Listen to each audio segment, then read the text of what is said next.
ഇസ്രയേലിന്റെ ശക്തനായ എതിരാളിയാണ് തുർക്കി. സിറിയയിൽ ഇസ്രയേൽ നടത്തുന്ന അധിനിവേശത്തിനെതിരെ കടുത്ത ഭാഷയിലാണ് തുർക്കി പ്രസിഡന്റ് എർദോഗൻ പ്രതികരിച്ചത്. നാറ്റോ സഖ്യത്തിലെ വിമതർ എന്ന് വേണമെങ്കിൽ തുർക്കിയെ വിളിക്കാം. നാറ്റോ അംഗങ്ങൾ തുർക്കിക്ക് ആയുധങ്ങൾ കൈമാറാൻ വിമുഖത കാട്ടിയിരുന്നു. കഴിഞ്ഞ തെരഞ്ഞെടുപ്പിൽ പുതിയ യുദ്ധവിമാനങ്ങൾ വാങ്ങുമെന്ന് എർദോഗൻ വാഗ്ദാനം ചെയ്തിരുന്നു. എർദോഗൻ നാറ്റോ അംഗരാജ്യങ്ങളോട് പുതിയ ജെറ്റ് വിമാനങ്ങൾ ആവശ്യപ്പെട്ടിരുന്നു. എന്നാൽ എർദോഗന്റെ വിമത നിലപാടുകൾ നാറ്റോ അംഗങ്ങളെ ചൊടിപ്പിച്ചിട്ടുണ്ട്. അതിനാൽ അവർ വിമാനങ്ങൾ നൽകാൻ തയ്യാറായതുമില്ല. പ്രത്യേകിച്ച് ഗ്രീസിനെ ആക്രമിക്കുമെന്ന ഭീഷണിയും വ്യോമപ്രതിരോധ സംവിധാനങ്ങളുമായി ബന്ധപ്പെട്ട് റഷ്യയുമായുള്ള ഇടപാടുകളും. ജർമ്മനി വിമാനങ്ങൾ നൽകണമെന്ന ആവശ്യം നിരസിച്ചു. അമേരിക്ക അരപതിറ്റാണ്ടോളം A-16 ജെറ്റുകളുടെ വിൽപ്പന വൈകിപ്പിച്ചു. എന്നാൽ ഇപ്പോൾ സ്ഥിതി മാറുകയാണ്. നാറ്റോയുമായി പൊരുത്തപ്പെട്ടു പോകാൻ എർദോഗൻ സന്നദ്ധനായിട്ടുണ്ട്. സിറിയയിലെ സംഭവ വികാസങ്ങളാണ് തുർക്കി പ്രസിഡന്റിന്റെ നിലപാട് മാറ്റത്തിന് പിന്നിലെന്നാണ് സൂചന. പടിഞ്ഞാറൻ ഏഷ്യയിലെ ഒരു പ്രധാന രാജ്യമാണ് തുർക്കി. സിറിയയിലെ വിമതർ ഹയാത്ത് അൽ ഷാമിനെ തുർക്കി പിന്തുണയ്ക്കുന്നു.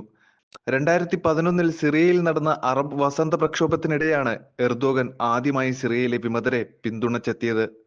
സിറിയൻ പ്രസിഡന്റ് ബഷർ അൽ അസദിനെ വിമതർ പുറത്താക്കി. പിന്നാലെ മോസ്കോയിലേക്ക് രക്ഷപ്പെടുകയും ചെയ്തു. അൽ ഖ്വയ്ദ ബന്ധമുള്ള പ്രസ്ഥാനമാണ് ഹയാത്ത് അൽ ഷാം. ഈ വിമത ഗ്രൂപ്പിന് ശക്തമായ പിന്തുണയാണ് എർദോഗൻ നൽകുന്നതും. 2016ഓടെയാണ് HTS അൽ ഖ്വയ്ദയുമായുള്ള ബന്ധം ഉപേക്ഷിച്ചത്.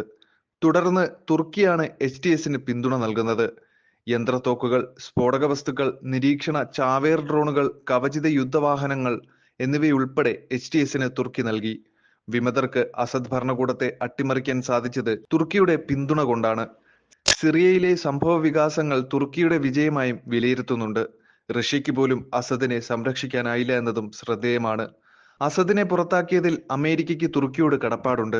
ഇതോടെയാണ് ആയുധം നൽകുന്നതിലെ കടുംപിടുത്തം അമേരിക്ക ഉപേക്ഷിക്കുന്നതെന്നാണ് വിലയിരുത്തൽ. F-35 സ്റ്റെൽത്ത് ഫൈറ്റർ ജെറ്റുകൾ അമേരിക്ക തുർക്കിക്ക് നൽകുമെന്നാണ് റിപ്പോർട്ട്. തുർക്കി പ്രതിരോധ മന്ത്രി ഇക്കാര്യം സ്ഥിരീകരിച്ചിട്ടുമുണ്ട്. 40 F-35 ജെറ്റുകൾ വാങ്ങാമെന്ന പ്രതീക്ഷയിലാണ് തുർക്കി. അതിനിടെ ഇസ്രയേലിന് ശക്തമായ താക്കീതുമായി തുർക്കി രംഗത്ത് വന്നിട്ടുണ്ട്. സിറിയയിലെ അധിനിവേശം ഉടൻ അവസാനിപ്പിക്കണമെന്നാണ് എർദോഗൻ ആവശ്യപ്പെട്ടിരിക്കുന്നത്. സിറിയയുടെ സൈനിക ശേഷി ദുർബലപ്പെടുത്തുകയുമാണ് ഇസ്രയേൽ ആക്രമണത്തിന്റെ ലക്ഷ്യം. കഴിഞ്ഞ ദിവസങ്ങളിൽ 500-ലേറെ ആക്രമണങ്ങളാണ് ഇസ്രയേൽ നടത്തിയത്. പ്രകോപന നടപടികൾ ഉപേക്ഷിച്ചില്ലെങ്കിൽ ഗുരുതര പ്രത്യാഘാതമുണ്ടാകുമെന്നാണ് ഇസ്രയേലിന് തുർക്കിയുടെ മുന്നറിയിപ്പ്.